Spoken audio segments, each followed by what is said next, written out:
indicates by history exam and recent medication change, or the side effect secondary and quickly is the most likely diagnosis. Particularly as this is one of the most frequently observed bed-causing problems. Also related to this possibility is the chance that she may have autonomic dysfunction from diabetes, as the presence of neuropathy suggests that diabetes is long-standing and not optimally controlled. Less likely but still an important consideration is a bradyarrhythmia, such as severe sciatic bradycardia, or history of high-degree AD block. Her EKG suggests the presence of nervous system disease, and bradyarrhythmias are relatively common causes in the elderly. However, this is not typically positional as she describes her symptoms. Until this diagnosis, Mrs. Jones is ventricular tachycardia, which she is at risk for given her prior MI, but otherwise nothing else is suggested with this diagnosis. Upon murmurs consistent with aortic stenosis, so the murmur's character is not consistent with severity of AS, that would be necessary costicity. The diagnostic time for angiography includes telemetry monitored every 24 hours, followed by CT ambulatory monitor if the diagnosis remains unclear at discharge. She will receive an echo as well as aortic stenosis, and if something transforms the diagnostic and activities, there will be an activity and monitor presence of the phases over the next several weeks as an outpatient. For education, we will instruct Mrs. Jones to always move from lying standing position over the course of several minutes. Problem number 2 is a CAD, for which we will continue all the previous cardiac events. In the event that this telemetry picks up more significant bradycardia, we will need to discuss the risk-benefit ratio of discontinuing with below. Problem number 3 is diabetes, as she will likely be eating normally and do not anticipate any upcoming compound studies, we will continue her outpatient metformin. For the neuropathy, as stated above, we are discontinuing amitriptyline, so if we're confounding her medication, we'll hold off on adding any food for now, but we'll consider gabapentin at some point in the future. For diet, she will be on a standard carb control diet. For cold glasses, we are encouraging ambulation and will start some heparin. And finally, her primary state of goal care is to get home as quickly as possible, preferably with the lightheadedness resolved. She clearly states that in the event of cardiac event, as such, we have placed the DNR and D9 order in her chart. So that's my example of a typical HFE for presentation. You should not expect to be able to present a case this smoothly and efficiently for starting out looking after one of the words that they're going to do. This is essentially what you should be striving to achieve by the end of your intern here, which is the first year after completion of high school for anyone viewing this video from country with different structures for the training. I hope you found this annotated demonstration helpful. To go with practicing your presentation skills, you should also be looking at some research skills that are how to generate the different diagnosis and use the stuff in your presentation. You may find my 3-part video series on that skill helpful as well.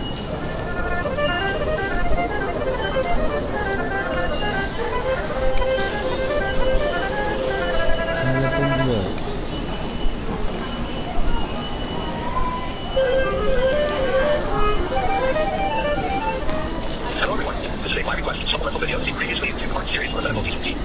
So the objective here is simply to demonstrate the subtleties of presentation in order to elevate the nearly adequate medical HFT for grade 1. I'll first be demonstrating a presentation that is at the level of what I would expect from a good clinical medical student, or possibly from a clinical student on his or her first couple of days during their rotation in telemedicine. I would encourage viewers to take note of the various suboptimal features of the presentation. Some of these suboptimal features will be obvious, and some will not be. So I'll then play the same presentation again, this time with annotations to the side indicating what can be changed in order to make the presentation much better. Finally, I'll play a revised version of the presentation, incorporating the changes, so viewers can get a sense of how an adequate presentation sounds differently from grade 1. This revised presentation is what I would expect from the above average student near the end of his or her medical rotation. To note, the point of the video is a comparison of presentation skills to results of training, and not a comparison of clinical reasoning skills. Presentations will only extend through the impression or to what I refer to as the latent statements. So the chief complaints is around the behavior will represent the short of the duty.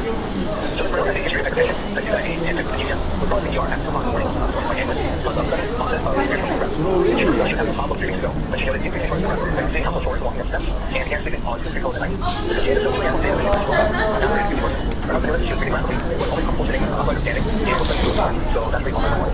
She received oxygen in the ambulance, second blister, aspirin, and late to the ER when she's not here, and that's what was the ground guy based here in asthma. She's not going to have she had diabetic fever or weight loss. She has already talked about the cost of weeks ago. She was applying for patient of 2006. Her father had an MI age 4. She died in contact with unusual travel. She was diagnosed with diabetes 10 years ago and currently on metformin and glutamide. Her past history is notable hypertension, diagnosed in 2004, diabetes start session, diagnosed in 2003, and diagnosed in 2004. For general history, includes past diabetes and history is notable for being 3 she is diagnosed with hypertension in 2008. For secondary notable for both episodes of depression, she recognized in some medications include ACTC, Chinopril, metformin, glutamide, Zofort, and aspirin. She's looking at penicillin and iodine. She's notable a year ago. She's drinking 2 alcohol drinks per day, but that's less wine. She's very close to she's her associate's degree in asthma and we're full-time master's degree in the system. She should be able to range and exposure. She's looking at getting pretty normal. She's actually not full fire. So that was a pretty good understand. She and I see her children weight loss. She's appetite. The rest of her system has one general personal life. For that, she relies on main applications of medicine. The average is looking at the monitoring unit for so the serial history of the patient is going to have slowing in an angle towards aspirin. Looking at bruises and the symptoms. In general exam, she is weight and other symptoms comfort. The most common and regular. Blood duration for 24, but 2130 was 105, 37.1. GT and T exam shows people turning around the acid points. Square organic current, typical and ocular muscles, low current, clear with condition. Other topic exam current muscles. Pulmonary shear muscle vocational tackles, but no log heart uses. Heart exam is regular based rhythm, weight TMI, and no one has 1 and 2. She has a lab for I'm not trying to read it, but most of here is probably just 2 or 3 aspects. After the liver tumors, spits off with down tenderness, down like no meltdown. Skin shield rashes, ankylosing and other features. Extremities plus something edema, no sign of symptomatic. She was no down with the weight time is that day. So she's only at this time 3 and 3 other people go over time. We're trying to slide on 5 also, only girl. Station like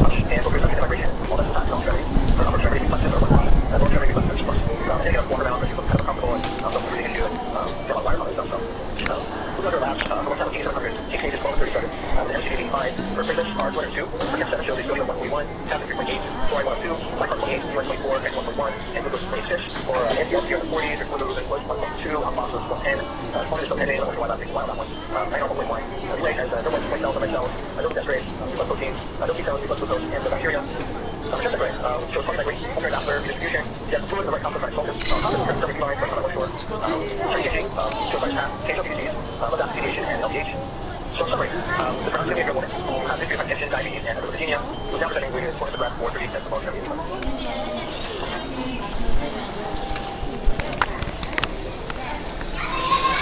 the chief complaint, the brown has a 58-year-old woman presenting with a graph for 3 weeks. So the brown has a history of hypertension, type 2 diabetes, and hyperlipidemia with loss of ER at 2 o'clock in the morning, according to my ambulance, comes up sudden onset of ear shortness breath. She first mentioned having a problem 3 weeks ago, but she noticed increasing shortness breath, like same household stores along the steps, and ear sticking on 2 at night. She became the 2 a.m. on the day of the visit, she woke up after it became worse. Now the other she was breathing rapidly, was more comfortable sitting, upright or standing, and was starting to color. So that's when we called 911. She received oxygen in the ambulance, along with nitroglycerin, aspirin, and basic CPR, and was found here, and that's a little bit better.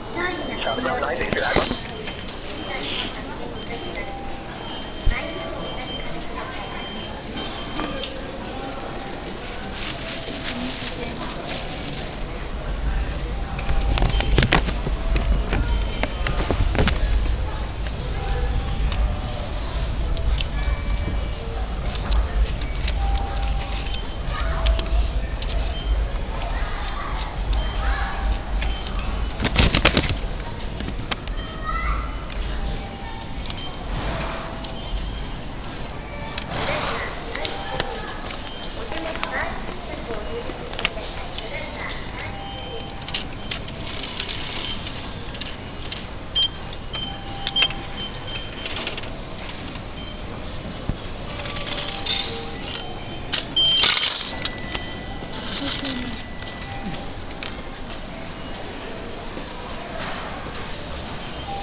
So in summary, the brown skin woman who has history of hypertension, diabetes, and hyperlipidemia was now presenting with forced breath for 30 cents above 70.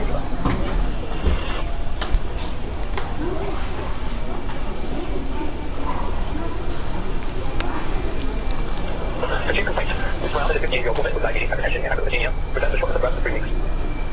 Ms. Brown reports being in a usual state of average health until 3 weeks ago, at which time she developed a gradual onset of shortness of breath while walking up the stairs and beginning to routine housework. Over the next 3 weeks, her shortness of breath gradually worsened, such that its onset required less and less exertion. During this time, she also began experiencing instead of being able to with severe breathing difficulties and was notified by husband that he slightly flu, then immediately called 911. She currently describes her shortness of breath as constant and severe. She is described as making gas of oxygen, nothing fast enough. And she also investigated having a heart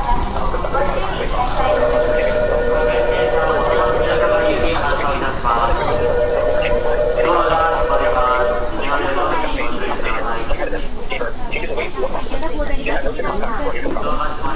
The outcome of the is hypertension, diabetes, and hyperlipidemia, all of which were diagnosed 10 years ago, and all of which she's getting treatment for currently. She has a certain history of appendectomy in 1997, a cholecystectomy in 1998, and a hysterectomy in 2008 for dysfunctional uterine bleeding.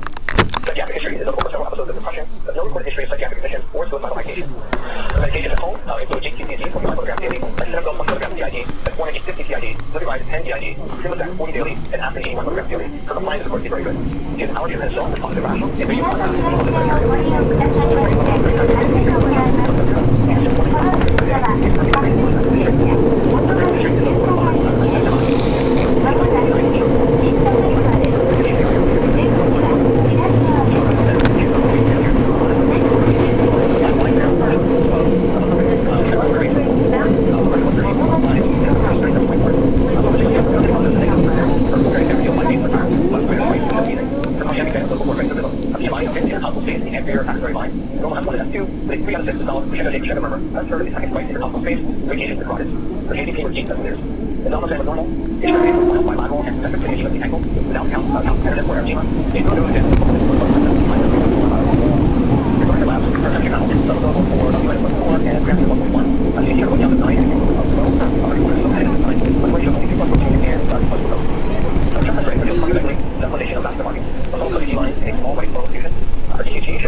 So here's the bottom line. For efficiency's sake, it's a good idea to consider the differential diagnosis in real time during the patient's ATP, but be aware of anchoring bias, and once the entire data set is collected, force yourself to return to the beginning of the clinical reasoning process so that each piece of data and element of the presentation is given its appropriate weight.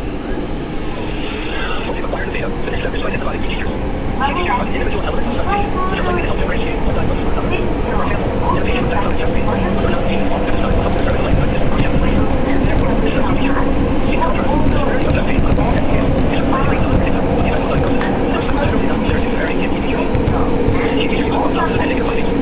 This is from history, exam, labs, other tests, or chart review. The third step is to create a causal representation. This should use standard qualifiers that should synthesize data findings into clinical syndromes. Some of these terms may be unfamiliar to you, so let me explain. What do I mean by the term causal representation? This is a 1 to 2 sentence summary using precise medical terminology of the most highly relevant aspects of the patient's history, exam, and diagnostic tests. Sometimes causal representation is used to not just leave the terms summary series as well as impression, the latter term commonly used in written notes in the United States. Semantic qualifiers are qualitative abstractions of the symptom of a case in which an opposing abstraction is either explicit or implied. They help to reframe a patient's symptom into terms more familiar to the physician and easier to communicate to others. Common categories of qualifiers include onset of symptom, for example, with upper or progressive, and acute or chronic. As the course of the symptom is continuous or episodic, is the site unilateral or bilateral, proximal or distal, diffuse or localized? What is the symptom trigger, postprandial or exertional, or phlebitic or positional? And is the symptom associated with pain or is it painless? The use of semantic qualifiers when reframing a patient's symptom is thought to aid in accessing chunks of information stored in the clinician's memory and is associated with a higher likelihood of arriving at the correct diagnosis. Simple is, for example, how to use semantic qualifiers to reframe symptoms. The fact that patients in the ER stage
Finally, input from the cerebral cortex for anxiety and pain can also lead to the subjective sensation of dyspnea. This framework isn't necessarily better or worse than the anatomic one, just different. It's likely that some people will naturally gravitate towards one, and some to the other. One other type of framework that I feel both obligated and reluctant to mention is the mnemonic framework. I feel obligated because many medical schools still teach and expect their students to use it. I'm reluctant because I think it is vastly inferior to other types of frameworks. But nevertheless, here it is. One such mnemonic that's taught is vindicate. The D stands for vascular, the I for inflammatory, N for neoplastic, D is degenerative, the second I is idiopathic, C is congenital, A is autoimmune, T for traumatic, and lastly E for endocrine. Okay, one more step to go. Apply the key features.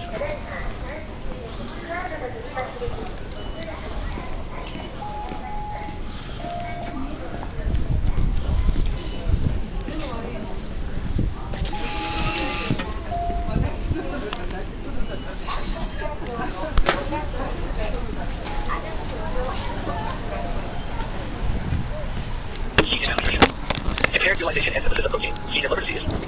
Excessive glomerular filtration of protein, seen in the nephrotic syndrome. And excessive GI loss of protein, a syndrome known as protein-losing enteropathy. The key features of the patient might include a history of depression. How does depression affect the probability of taking the categories in the framework? It's not linked to liver disease independent of substance abuse, and it's not associated with either nephrotic syndrome or protein-losing enteropathy. However, it does increase the chance of malnutrition as patient may not eat properly in his depressed state. And key features also include the presence of slighter angioedema and splenomegaly lung exam. That would dramatically increase the likelihood of liver disease. If the patient has no history of GI symptoms, particularly diarrhea, that would dramatically decrease the probability of protein-losing enteropathy. And all pathologies that cause this general diagnosis also lead to diarrhea and a host of other symptoms. And if the key features include AUA without any proteinuria, that would be definitive enough evidence not to completely rule out nephrotic syndrome with differential altogether. Estimating to what degree individual key features impact which components of the framework and differential, it is a skill that requires both technical knowledge, familiarity with